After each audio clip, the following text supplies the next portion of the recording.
strategic location. This segment examines the establishment of the International Rice Research Institute, or IRI, and the development of IR8, the miracle rice, within the broader Cold War context. It also explores the impact of IR8 beyond Southeast Asia, highlighting the scientific and political challenges involved in adapting high-yield rice to different regions. Given the Cold War's influence, American investments in agricultural research were concentrated in politically strategic regions.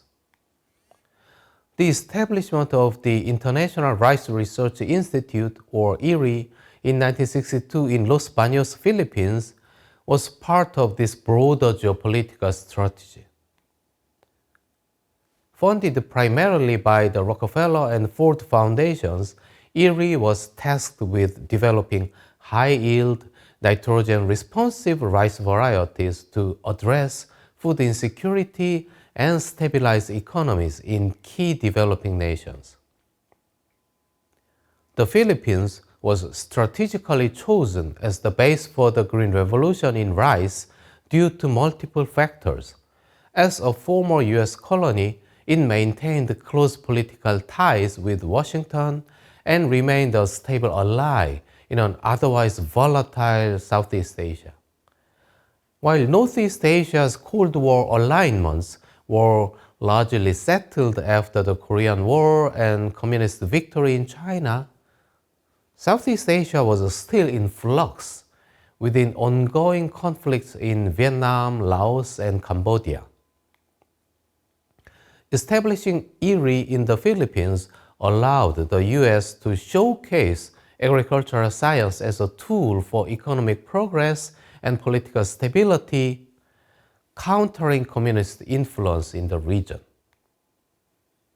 Before IRI's establishment, rice farming faced persistent challenges, particularly in Asia, where the crop was a staple food.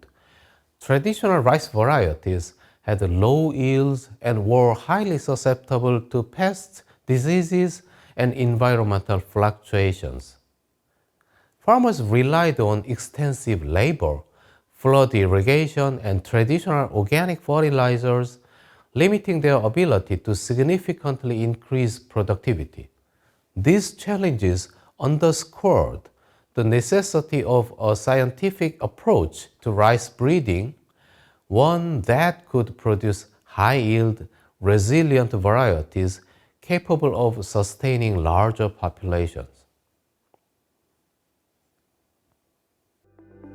Establishment of IRI and Henry Beecher. Despite the U.S. not being widely known for rice production, American researchers had developed expertise in rice breeding, particularly in states like Texas and Florida in the South, and in California on the West Coast. American agricultural research institutions had pioneered early hybridization techniques, laying the foundation for IRI's work.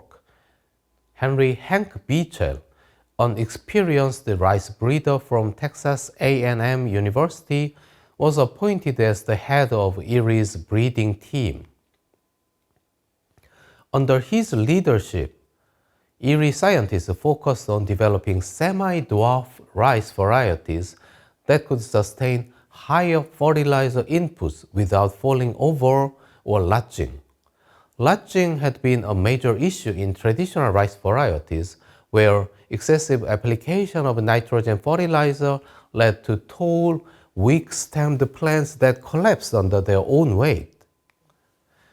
While Beecher played a leading role, other key figures also contributed significantly to IRI's success. Peter Jennings, a geneticist, was instrumental in early crossbreeding efforts. Robert Chandler, IRI's first director, was responsible for establishing the Institute's long-term research agenda and securing international funding. Together, These scientists worked to develop new rice strains that would transform global rice production. Development of IR8, the miracle rice. Researchers at IRI designed new rice varieties with specific characteristics aimed at maximizing yield. These varieties had shorter stems to prevent lodging, high nitrogen fertilizer sensitivity to enhance productivity, and stiff upright leaves to minimize shading, allowing to denser planting. The goal was to create a rice strain that could dramatically outperform traditional varieties while being adaptable to a wide range of environments. The first major success was IR8, a semi-dwarf variety that quickly earned the nickname Miracle Rice. IR8 produced exceptionally high yields when supplied with ample nitrogen fertilizer, leading to record-breaking harvests in multiple countries.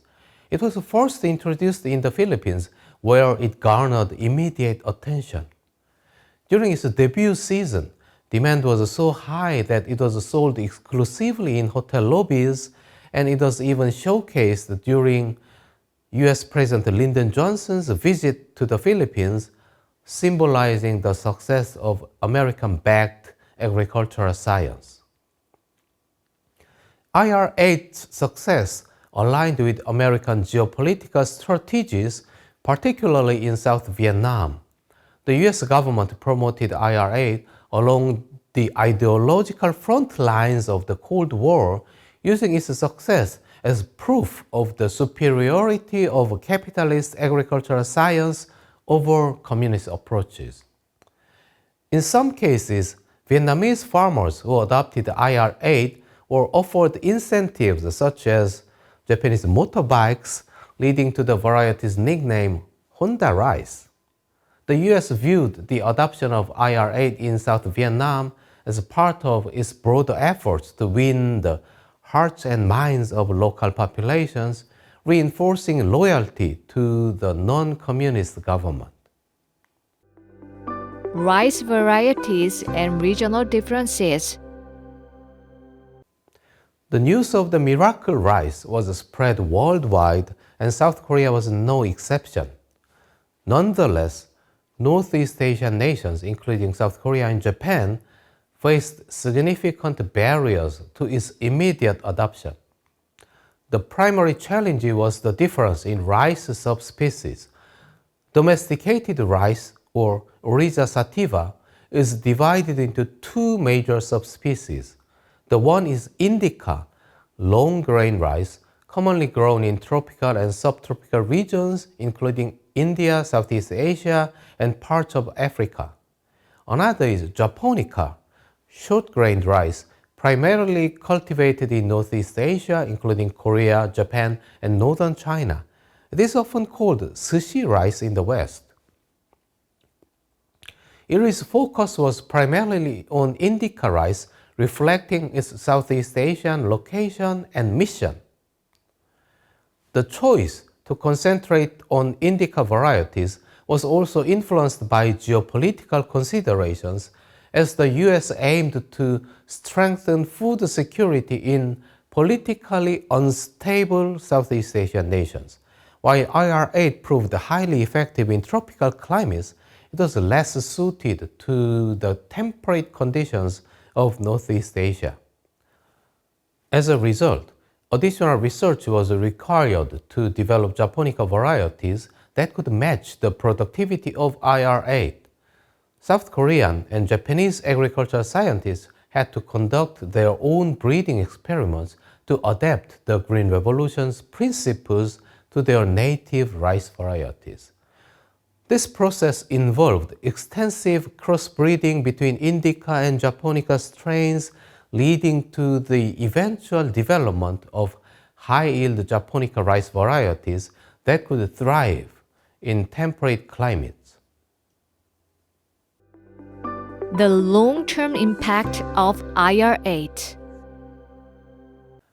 The success of IR8 extended beyond Southeast Asia, influencing rice production in Africa and Latin America as well.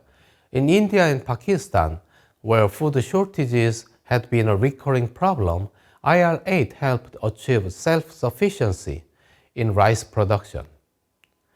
By the 1970s, these countries had transformed from food importers to net exporters, demonstrating the Green Revolution's potential to reshape national economies. However, IR8 also brought unintended consequences. The reliance on chemical fertilizers and pesticides led to environmental concerns as prolonged use of those chemicals degraded soil health and polluted water sources. Additionally, the commercialization of high-yield rice varieties contributed to the marginalization of small farmers, many of whom struggled to afford the required inputs. Despite these challenges, IR8 remains a landmark achievement in agricultural history. It laid the groundwork for subsequent advances in rice breeding, influencing the development of genetically modified rice varieties and ongoing research in climate-resilient agriculture. Today, IRRI continues to play a crucial role in global food security efforts, building on the legacy of the Green Revolution while addressing its shortcomings. By highlighting the interplay between Cold War geopolitics, scientific innovation, and agricultural policy, the story of IRRI and IR8 illustrates how food security has long been a strategic issue in global affairs. The miracle rice was not merely a scientific breakthrough, it was also a tool of diplomacy, an economic driver, and a symbol of technological progress in the 20th century.